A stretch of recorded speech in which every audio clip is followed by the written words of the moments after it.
Have you ever found yourself in an argument with a loved one, a partner, fiercely defending your position, feeling an undeniable internal pressure to prove your point, to be declared right?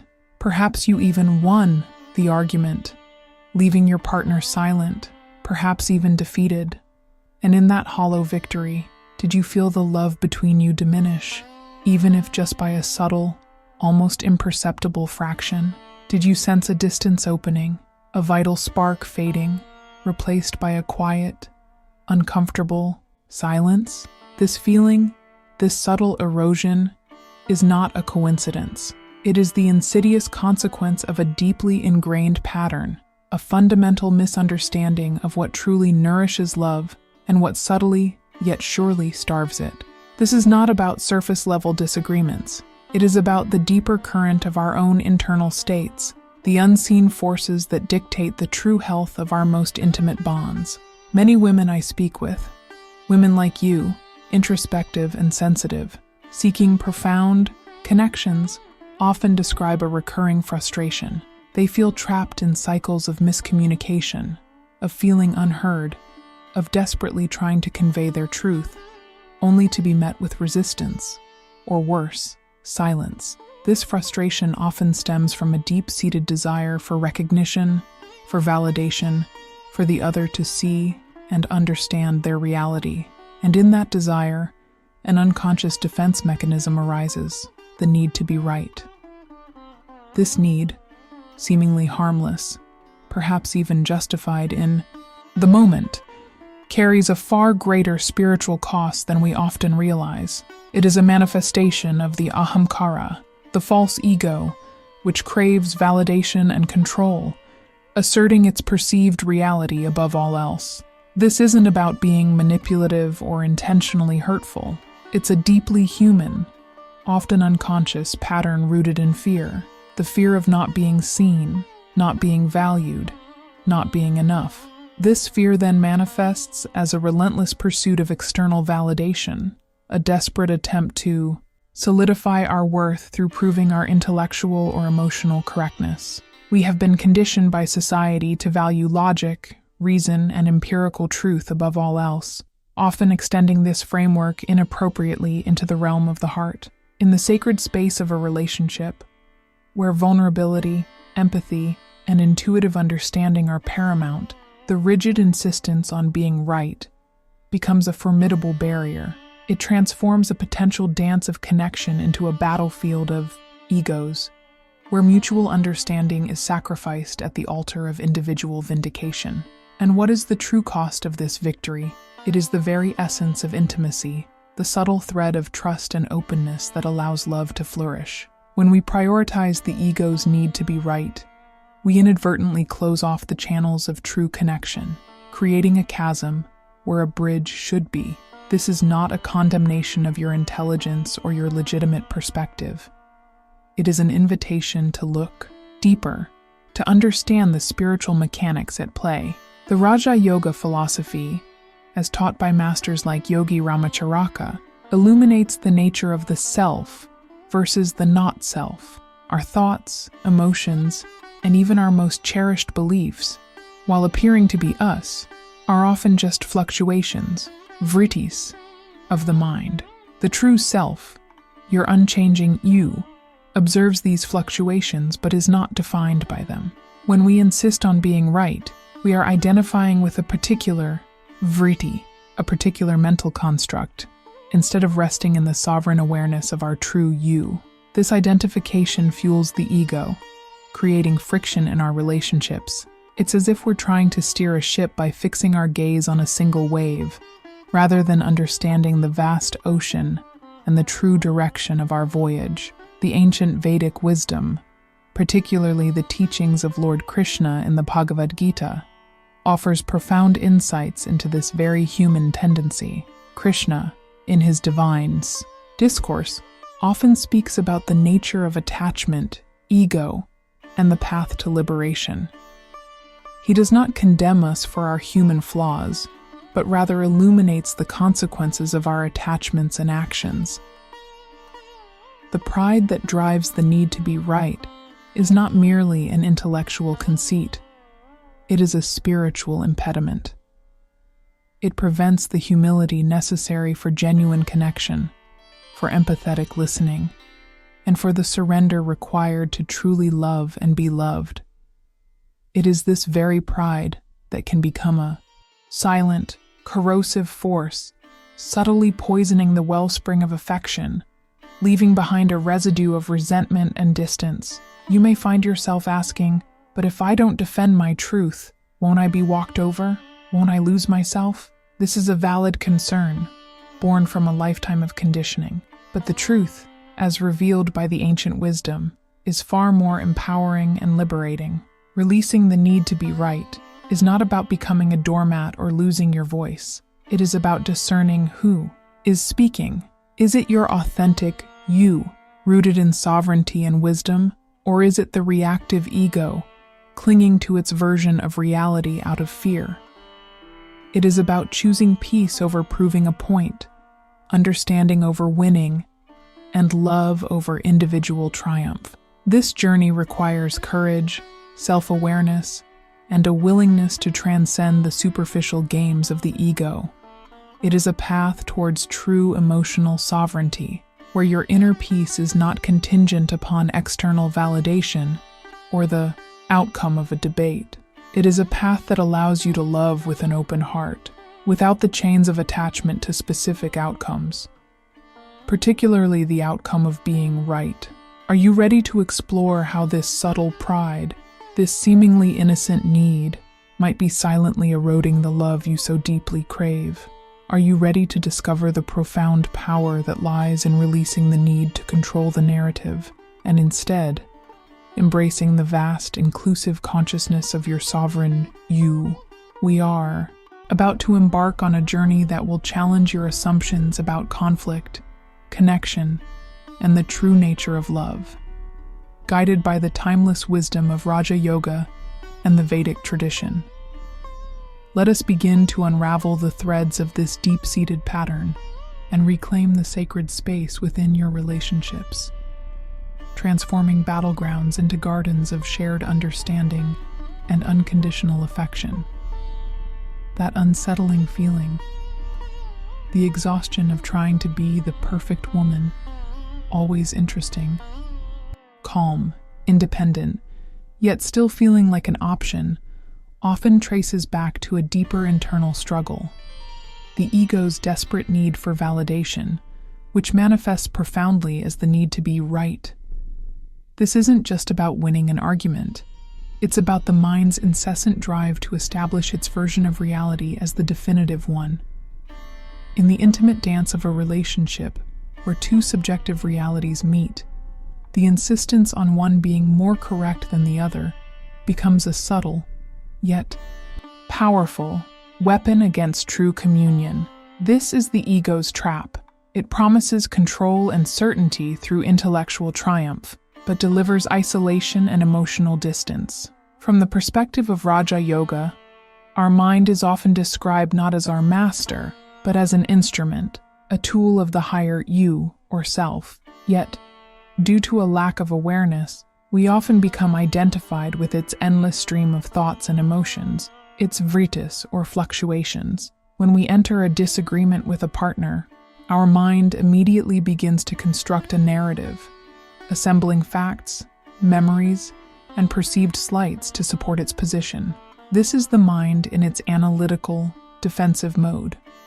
The need to be right arises when our you mistakenly identifies with these vritis, believing that its very worth, its very existence, is contingent upon the validation of its mental constructs.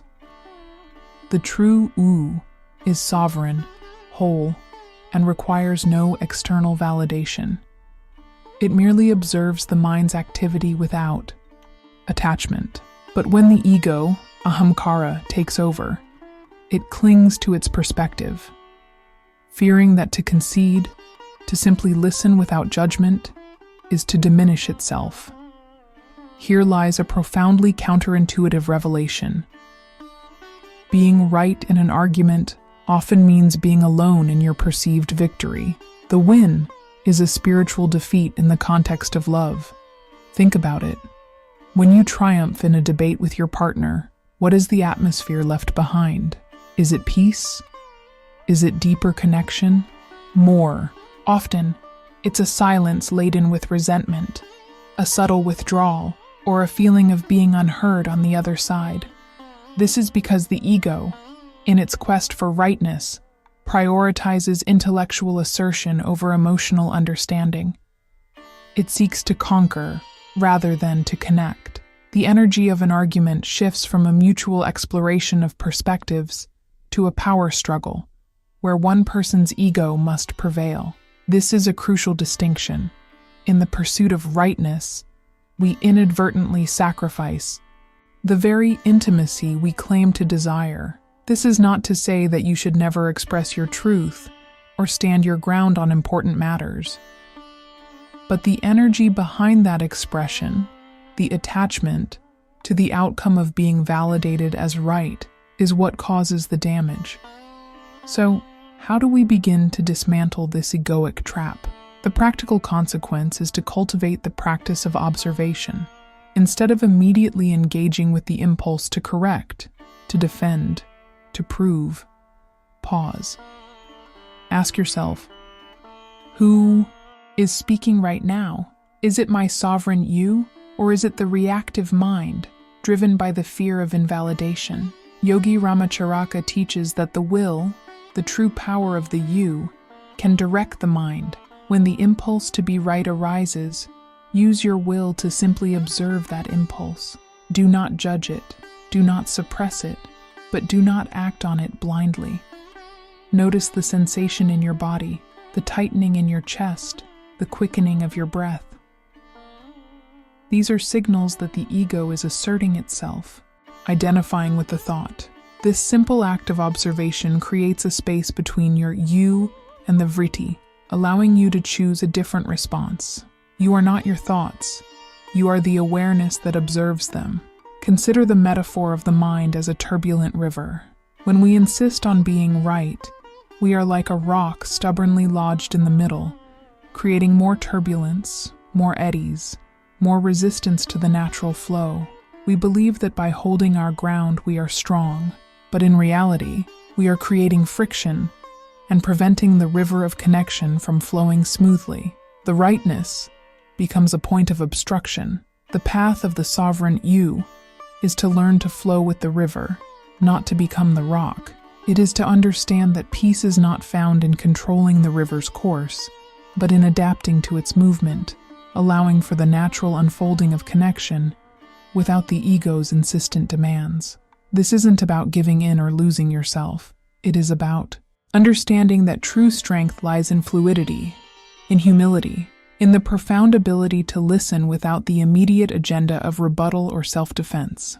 This shift in perspective transforms potential conflicts from battlegrounds into opportunities for deeper understanding, where the goal is not to win, but to connect, to empathize, and to truly see the other, as well as to be truly seen. The ego's insistence on being right is a heavy burden, but the sovereign you knows that lightness and liberation come from letting go. The unsettling cycle of hope and disappointment in relationships, where initial chemistry often fades into routine and resentment, can be deeply understood through the lens of Vedic philosophy, particularly the concepts of dharma, karma, and the profound significance of humility. So often we enter relationships seeking a specific outcome, a validation of our desires, believing that if certain conditions are met, if our partner acts a certain way, if they understand us perfectly, if we can just make them see our perspective, then happiness will ensue. This pursuit of validation, this attachment to a particular outcome, including the outcome of being right, is a subtle yet powerful form of egoic endeavor, which can derail the true spiritual purpose of our relationships. From a Vedic perspective, every relationship is a field for the unfolding of our karma, and an opportunity to align with our dharma. Dharma refers to our inherent spiritual duty, our natural alignment with cosmic order. and our unique purpose. Karma refers to the reactions to our actions, both past and present. When we insist on being right in a relationship, we are often acting from a place of attachment to the fruits of our actions, the desire for our perspective to prevail, for our ego to be validated. Lord Krishna, in the Bhagavad Gita, repeatedly emphasizes the importance of performing our dharma, our duty, our natural role, without attachment to the results. This applies directly to our interactions with others. When we engage in a conversation, especially a disagreement, with the sole aim of proving our point, we are deeply attached to a specific outcome. This attachment creates resistance, not connection. The gunas, the three modes of material nature, sattva, goodness, rajas, passion, and tamas, ignorance, also play a significant role. The insistent need to be right often stems from rajas, passion, driving a desire for control, and dominance, or even tamas, ignorance, clinging to rigid viewpoints. True understanding and humility, on the other hand, are qualities associated with sattva. Krishna's teachings consistently advocate for a path of humility, amanitvam, where one sheds the false ego that insists on its own supremacy. The pride that drives the need to be right is not merely an intellectual conceit. It is a spiritual impediment. It prevents the humility necessary for genuine connection, for empathetic listening, and for the surrender required to truly love and be loved. This attachment to being right can become a subtle, corrosive force, subtly poisoning the wellspring of affection, leaving behind a residue of resentment and distance. Here lies another counterintuitive revelation. True love, as exemplified by bhakti, devotional love, transcends the need for personal validation.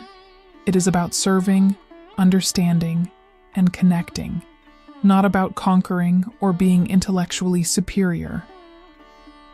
When the ego insists on being right, it creates a separation, defining itself against the other. It's a subtle form of spiritual warfare, where winning an argument might actually be a karmic trap, leading to further cycles of misunderstanding and emotional distance.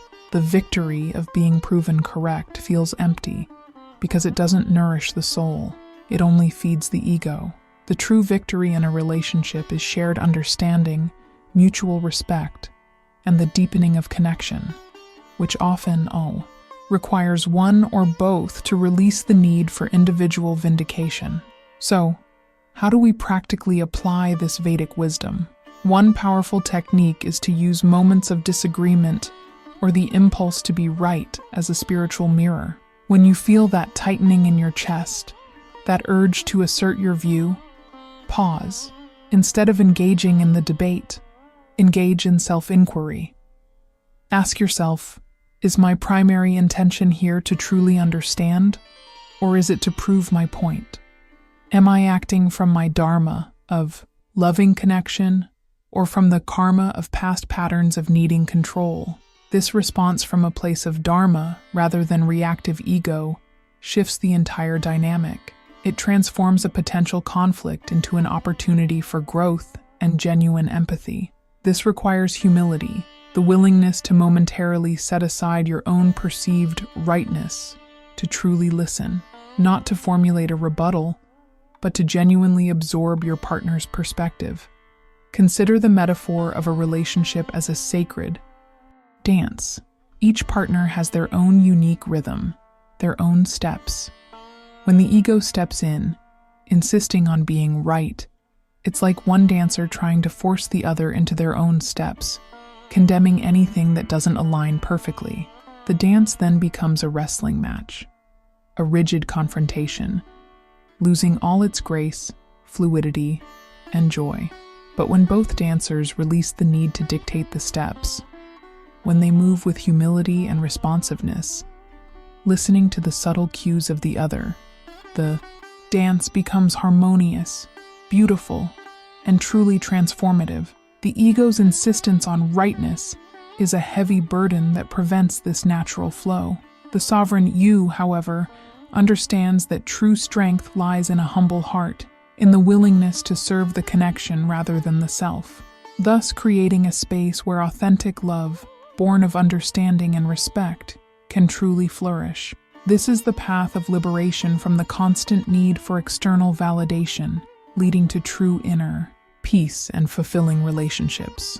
The visceral panic of abandonment, the frustrating cycle of accepting less than you deserve, often originates not from a deficit in your inherent worth, but from the ego's tenacious grip on control, including its relentless need to be right. This need creates a subtle but potent dependency, the belief that your emotional safety and validation depend on others agreeing with you, on proving your perspective. This external reliance prevents you from resting in the inherent wholeness of your sovereign you. The battle is often internal, between the authentic, self-sufficient you and the needy mind, driven by deep-seated fears and attachments. The pathway to breaking free from this cycle lies in the profound practice of surrender. Not surrender to another person, but surrender of the ego's demands to the wisdom of the sovereign self. Raja Yoga teaches us about vairagya, which is not indifference, but non-attachment to outcomes. This applies powerfully to the need to be right. When you are attached to proving your point, you are deeply attached to a specific outcome, the outcome of your mind being validated. This attachment creates suffering because external validation is inherently unstable and unreliable. The will, as described by Yogi Ramacharaka, is the very essence of your sovereign you. It is the master that can choose peace over conflict, understanding over vindication. The true you exists beyond the mind's incessant chatter and its need to establish its dominance. When you identify with the no you, the not self, which includes the ego's desire to be correct, you become entangled in the dramas of the external world, losing touch with your inner sanctuary of peace. But when your you consciously chooses to release the attachment to being right, it reclaims its inherent power and autonomy. Herein lies the ultimate counterintuitive revelation. Releasing the need to be right is not a sign of weakness or concession. It is the ultimate expression of power and spiritual maturity. It doesn't mean you have no opinions or that you accept injustice. It means that your inner peace, your sense of self-worth, is no longer conditional upon the external validation of your perspective. When you release this need, you create an energetic vacuum that allows true connection to rush in. You allow the other person to be, to have their own reality, without feeling the need to correct or control it. Paradoxically, this act of self-surrender often disarms the other person, creating a space for genuine dialogue and mutual understanding, rather than defensive posturing. This is the highest form of power, the power to choose inner peace regardless of external circumstances. A powerful practical consequence is a specific Raja Yoga exercise for observing the mind's impulse to debate or defend. The next time you find yourself in a conversation where the urge to correct or prove your point arises, pause. Instead of speaking, engage in an internal observation exercise. First, become aware of the physical sensations associated with that urge. A tightness in your jaw, a quickening of your heart, a surge of adrenaline. Second, gently shift your awareness from the content of the argument to the act of arguing itself. Observe your mind's process, the thoughts it generates, the past memories it pulls up, the justifications it constructs. Third, consciously invoke your will, the power of your sovereign you, to create a space between the impulse and your response. You might silently affirm, "I am observing this impulse to be right. I am not this impulse. I choose peace." This practice disidentifies your you from the ego's attachment, allowing you to choose a different, more conscious response. This could be to simply listen, to ask a clarifying question, or to calmly state your perspective without the emotional charge of needing to win. Consider the metaphor of your you as an unmoving, majestic mountain, solid and unshaken. The storms of the mind, the impulses, the opinions, the need to be right, are like clouds, winds, and rains that swirl around its peak. The ego, mistaking itself for the mountain, tries desperately to control these storms, to make them conform to its will. But the true you knows it is the mountain itself, observing the changing weather without being affected by it. It does not cling to the sunshine, nor does it resist the rain. It simply is. When you embody this mountainous you understand that your value is inherent, not derived from winning an argument or having your perspective validated. This profound realization is the bedrock of true emotional sovereignty. It enables you to love with an open heart, to engage with others from a place of peace, and to know that your deepest security comes not from controlling the external world, but from mastering the internal one. This is the path of authentic freedom, where the chains of expectation and the need for external validation fall away, revealing the boundless power of your own inner being. We have embarked on a profound journey, unraveling the subtle yet potent truth that our deeply ingrained need to be right is often the silent killer of love in our most cherished relationships. It is not merely an intellectual quirk, but a manifestation of the ego's fundamental insecurity, its desperate plea for validation that inadvertently creates distance where intimacy should thrive. We've seen how this seemingly innocent desire for vindication can transform moments of potential connection into battlegrounds of the mind, leaving behind a residue of resentment and a hollow victory. The ultimate realization we are moving towards is that true love flourishes in a space of humility, empathy, and the profound surrender of the ego's relentless demands. From the perspective of Raja Yoga, we have illuminated the illusion of rightness as a mere vritti, a fluctuation, of the mind with which our sovereign you mistakenly identifies. The true you stands apart, observing these mental constructs without being defined or diminished by them.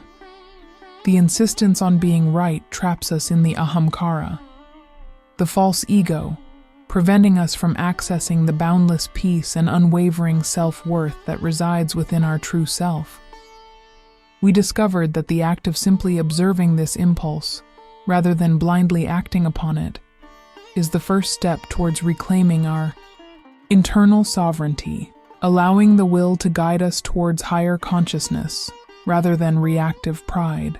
It is a radical shift from being governed by the mind to governing the mind with the discerning power of our conscious you.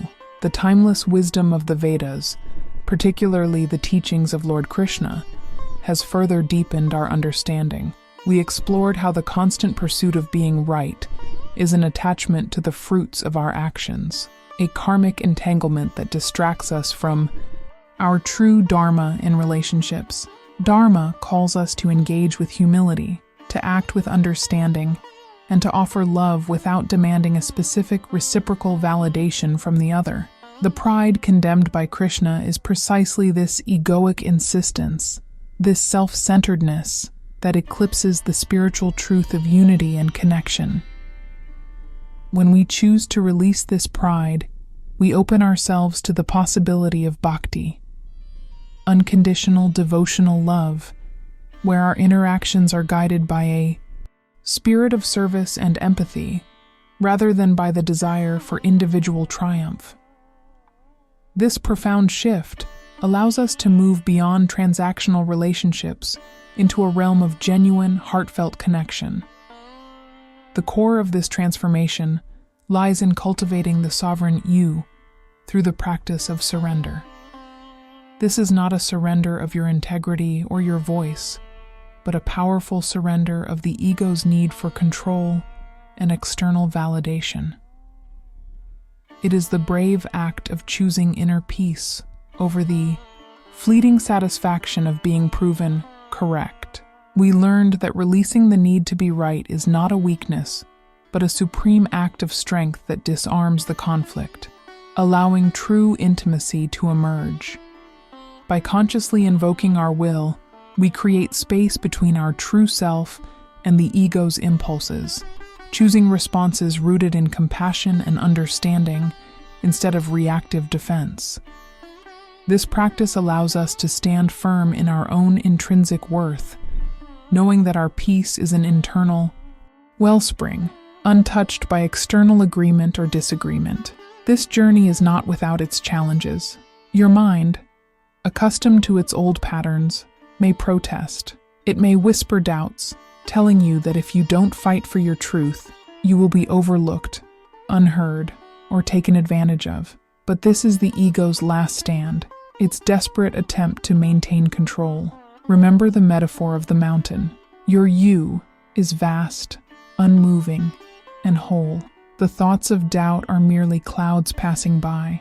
Observe them, acknowledge them, but do not allow them to obscure the inherent brilliance of your own being.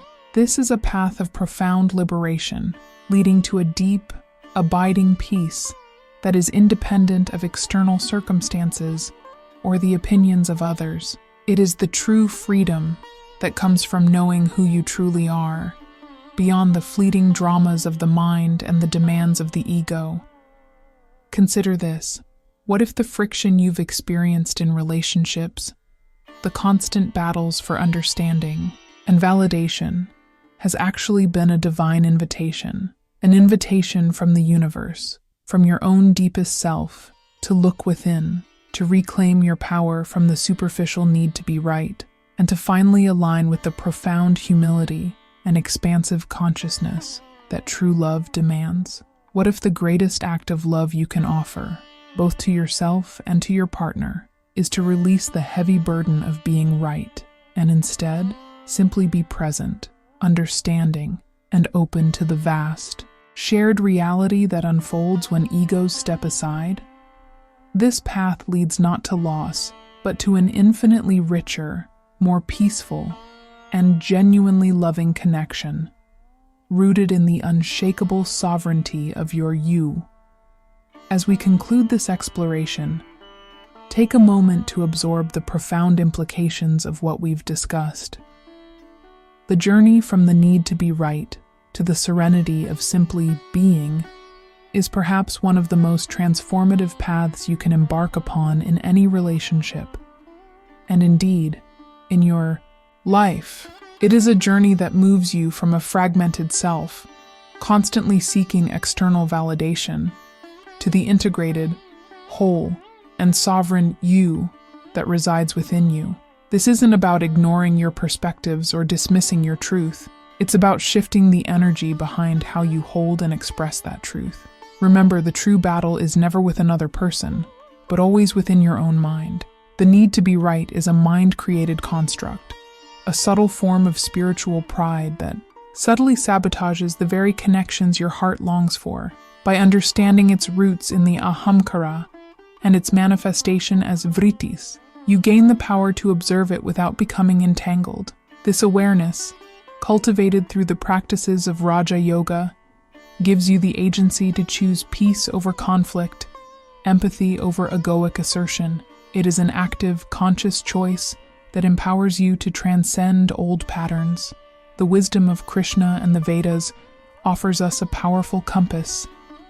Live your dharma, purpose, in relationships by acting with humility and a spirit of understanding, rather than being attached to the karma, outcome, of proving your point. This detachment isn't coldness, it's a profound spiritual freedom that allows you to love more fully without the heavy chains of expectation and judgment. It allows for the possibility of bhakti, a love that gives without demanding, that understands without needing to control.